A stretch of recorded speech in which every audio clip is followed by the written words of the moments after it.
At least मेरी बात सुनने के लिए, क्योंकि पहले तो सोशल मीडिया नहीं था। जब सोशल मीडिया की इतनी ताकत नहीं थी, ना जाने तब कितने साथी हम लोगों के इस तरीके से घायल हुए होंगे। मैं आप सबके सामने एक चीज़ कहना चाहती हूँ कि हम सब ने सुना होगा फिजिकल रेप के बारे में ना, आए दिन दलित महिलाओं के साथ प्रताड़ना होती है और हम बात करते हैं कि रेप हो गया।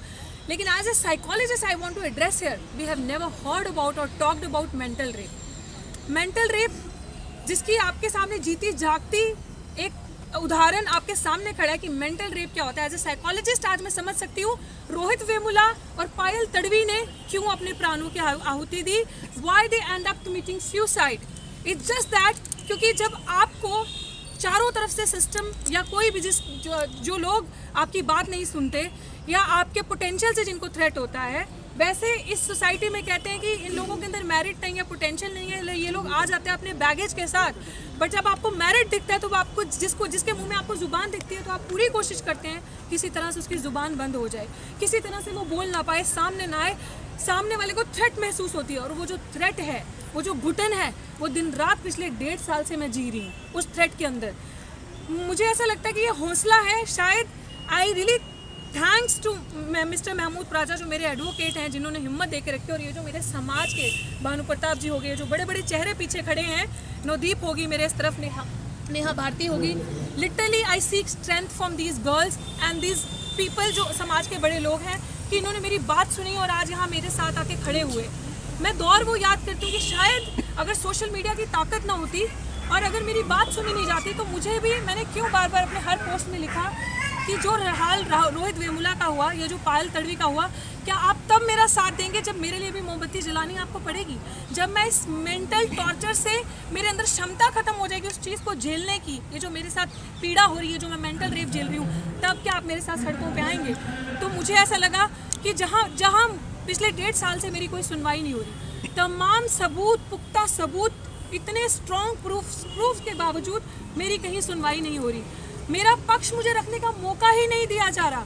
तो मुझे लगा कि क्यों ना मैं पब्लिक डोमेन में आऊँ, प्रेस कॉन्फ्रेंस करूँ और प्रेस मीडिया के थ्रू जन जन के तक ये बात पहुँचाऊँ, क्योंकि अब ये मेरी लड़ाई नहीं है, ये मेरे समाज की लड़ाई है। मैं उस जागरूक समाज से ये हाथ जोड़कर विनती करना चाहती हूँ, रिक्वेस्ट करना चाहती हूँ, दरख्वास्त करना चाहती हूँ कि इससे पहले देरी ना हो जाए, कि मेरी भी क्षमता खत्म ना हो जाए और फिर आप मेरे लिए नंबर लगाएं जंतर मंतर पे, या प्रोटेस्ट करें पार्लियामेंट स्ट्रीट पे, कैंडल लगा के नंबर लगाएं कि वो चला गया, वो संगठन आ गया या वो लोग आ गए, हम नहीं पहुंचे डॉक्टर रितु के लिए। तो आप अभी मेरा साथ दें, क्योंकि ये मेरी लड़ाई नहीं है, ये समाज की लड़ाई है। मैंने अपनी नौकरी त्यागी, मैंने दलाली का रास्ता नहीं चुना, मैंने अपने समाज के स्वाभिमान को ऊपर रखा, अपना सम्मान झुकने नहीं दिया। क्यों? सिर्फ इसलिए क्योंकि मुझे लगा कि दलाली का रास्ता तो बहुत आसान है, सब चुन लेते हैं, मैं स्वाभिमान और संघर्ष का रास्ता चुनूंगी, कोई बात नहीं, नौकरी चलेगी, सो के जहाँ 3 रोटी की भूख है 1 रोटी खा लूंगी, लेकिन अपने समाज का सर नहीं झुकने दूंगी और दलाली नहीं करूंगी। क्योंकि अगर सावित्रीबाई फूले ने, माता सावित्रीबाई फूले ने अगर दलाली की होती तो मैं पढ़ नहीं पाती, और आप सब महिलाएं, ना कि सिर्फ वो महिलाएं जो पीड़ित शोषित वर्ग से आती हैं, बल्कि उन्होंने वो लड़ाई लड़ी थी कि जिसमें हर महिला को शिक्षा का अधिकार दिया। और बाबा साहिब ने जब हिंदू कोड बिल लाया था तो वो एक तबके की महिलाओं के लिए नहीं लाया था, सब महिलाओं के लिए लाया। आज नवदीप कौर अगर लड़ाई लड़ती है एक महिला होने के नाते, किसान मजदूरों की लड़ाई लड़ती हैं, तो वो उस हक की वजह से जो उन्होंने महिलाओं को भागीदारी दी, हिस्सेदारी दी। तो मुझे यही चीज़ लगी कि अगर मेरे जैसी आवाज़ ने पहले तो ऐसा कोई कदम नहीं उठाना, समाज का सहारा लेना और पब्लिक डोमेन में आके अपनी बात रखनी है, तो मैं आप सबके साथ इस पीड़ा को शेयर कर रही हूँ और आप सबके सामने मैं ये कहना चाहती हूँ कि मैं इतनी स्ट्रांग हूँ अपने प्रूफ्स को लेकर कि जो भी सबूत मेरे पास हैं, मैं ओपन चैलेंज करती हूँ आपके माध्यम से कि एक कमेटी तय की जाए, सेट की जाए। वो मेरे एडवोकेट आपको बेहतर बताएंगे कि क्या करना है, लेकिन मैं जो अपनी छोटी नॉलेज के हिसाब से ये कहती हूँ कि निष्पक्ष तरीके से जांच हो, एक कमेटी बैठे जिसमें मैं पब्लिक डोमेन में जितने पुख्ता सबूत है मेरे पास मैं सब रख दूंगी। आप यकीन मानिए, मैं ओपन चैलेंज करती हूँ कि 15 मिनट में फैसला हो जाएगा कौन सही है और कौन गलत है, किसने बेईमानी, छल कपट, चालाकी करके मनुवादी तरीके से किसका गला दबाया। जहाँ पे मेरिट दिखता है वहाँ पे थ्रेट होती है, उस आवाज़ को बंद करा जाता है, क्योंकि लोगों को ये डर रहता है कि हर दलित, हर पिछड़ा, आदिवासी, माइनॉरिटी सेक्शन का बंदा जागरूक ना हो जाए, वो बच्चे के मुंह में आवाज़ ना आ जाए अपने हक के लिए, वो समझ ना जाए और ऐसा ऐसी मिसाल या ऐसी लड़की ऐसे पूरे इस समाज की ऐसी बच्चियां और ना बन जाए, तो उनका वहीं पे गला घोट दो। तो जो मेरा फिनेंशियल बॉयकॉट हुआ मेंटल ट्रॉमा के साथ साथ, उसके सामने मैं आप सबके सामने खड़ी हूँ। मैं बार बार यही कहना चाहती हूँ कि मेरा साथ दे इस लड़ाई में। मेरी इस लड़ाई बहुत सच्ची है और मेरी लड़ाई से अपने आने वाली जो जनरेशन्स हैं, जो बच्चे सपना देखते हैं दिल्ली जैसे विश्वविद्यालय में पढ़ने का, बड़े बड़े विश्वविद्यालय, सबका सपना होता है छोटी छोटी जगहों से कि ऐसे विश्वविद्यालय में जाके पढ़ना है, सरकारी संगठन है, फीस कम होती है, एनुअल फीस जो है बहुत कम होती है, उसमें अच्छी पढ़ाई करके आप चले जाते हो। हमारे आने वाली जनरेशन्स का गला घुट जाएगा, वो यहाँ पे आ नहीं पाएंगे, इसी तरीके से आपके पीछे लगेंगे, आपकी ज़ुबान को, आपकी आवाज़ को बंद किया जाएगा।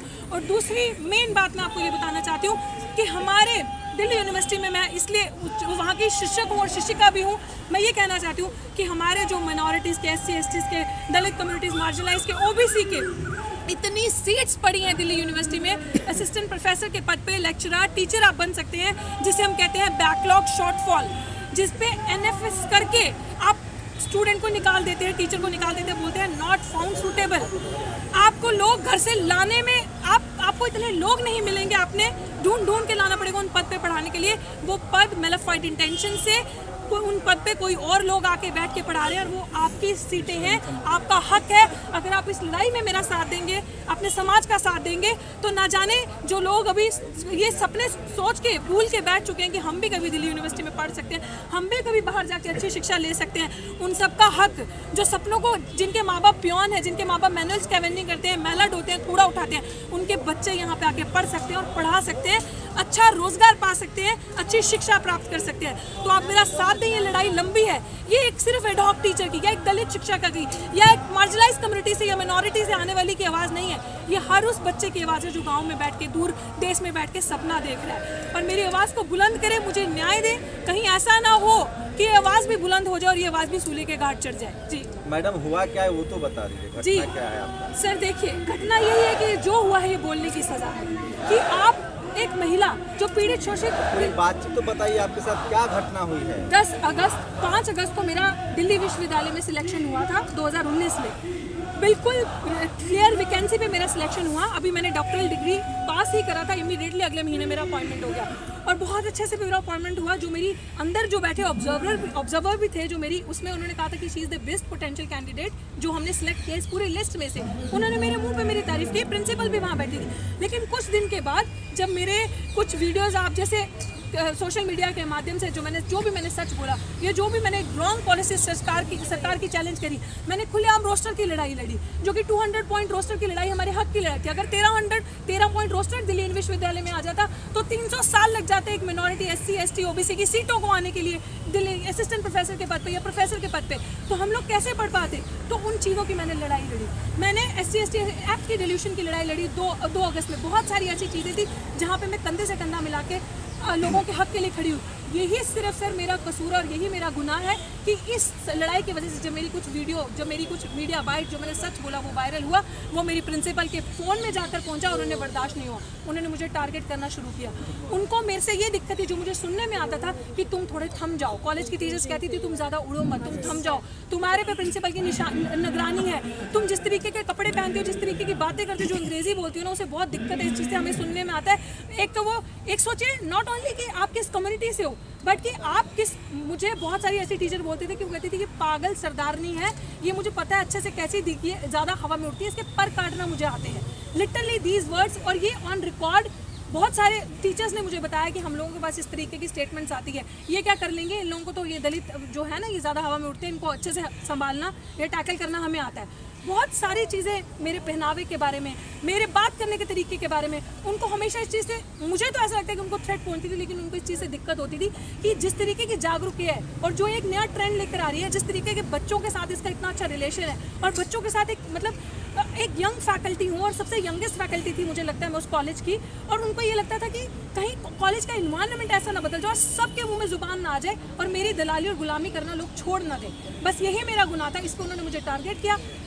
आए वक्त हर दिन 1 दिन 2 दिन छोड़ के मुझे अपमानित करती थी। और जब 10 अगस्त 2020 आया, जिस दिन जब कोविड की फर्स्ट वेव चल रही थी 10 अगस्त 2020 में सरकार की MHRD की और MHE की गाइडलाइंस थी कि किसी को भी आप किसी भी एम्प्लॉय को, सब ऑर्गेनाइजेशंस को गाइडलाइंस थी कि आप किसी को निकाल नहीं सकते, किसी की सैलरी नहीं रोक सकते। ये गाइडलाइंस है सरकार की तरफ से, लेकिन तब भी इस प्रिंसिपल ने सारी चीज़ों को ओवर रूल करके मुझे निकाला। मेरे कॉलेज में 120 एड हॉक टीचर्स थे, 119 का रिन्यू कर दिया कॉन्ट्रैक्ट, सिर्फ मेरा कॉन्ट्रैक्ट रिन्यू नहीं किया और मुझे कमरे में बुला के अपमानित किया और ये कहा कि तुम्हारे पर मैं काटती हूँ, मुझे पता है कि तुम जैसे लोगों के साथ कैसे ट्रीट करना है, ज़्यादा हवा में उड़ो मत। और मुझे यहाँ तक भी धमकाया कि रेजिग्नेशन दो और यहाँ से भागो।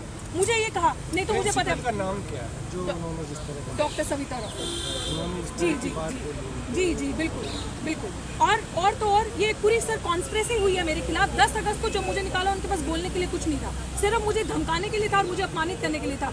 मैंने उनसे पूछा मेरी गलती क्या है, उनके पास कोई जवाब नहीं है। वो एक के बाद झूठ बोलती रही, जो शायद मेरे एडवोकेट आपको नौकरी से बताएंगे। निकाल दिया गया। जी बिल्कुल। आपने क्या क्या इनिशिएटिव लिया है जल्दी से बता दीजिए अब तक, क्या जी। क्या आपके मामले में आपने इनिशिएटिव लिया और क्या क्या आपने कहाँ गुहार लगाई? जी हम कोर्ट गए थे, हमने हाई कोर्ट में अपना मैटर डाला था। मुझे लगता है कि sir I think if you will tell वो ज़्यादा बेहतर होगा, ये आपको सर बता देंगे। बट मैं आपको मोटा मोटा ये बता देती हूँ कि जहाँ जहाँ भी गुहार लगाई वहाँ एक तरफा फैसला, एक तरफा चीज़ सुनी गई और एक तरफी बात को रखा। मेरी बात सुनने का और मेरे सबूतों को देखने का मुझे मौका नहीं मिला, इसीलिए आज मैं प्रेस कॉन्फ्रेंस कर रही हूँ इसी माध्यम से कि मुझे मौका दिया जाए।